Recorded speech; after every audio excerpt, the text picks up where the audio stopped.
what the presidential party has done.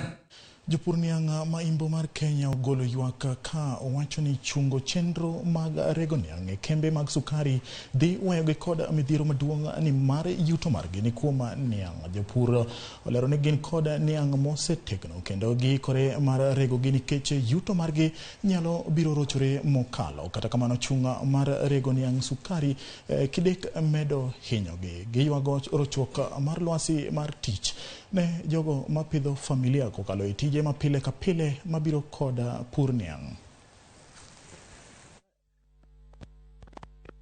Tumefunga maduka yetu ambayo ni mashamba yetu ambayo tumekuwa tukitegemea kwa kupanda na kuuza miwa ili tuweze kukimu maisha ya watoto wetu na majirani wetu. Biashara imerudi chini, hata vyakula havipatikani kwa njia rahisi, kwa maana miwa ikiweko lazima chakula ipatikane, biashara itaendelea. If you look at the back of me and in front of me, you can see a huge pool of tractors in excess of 1,000.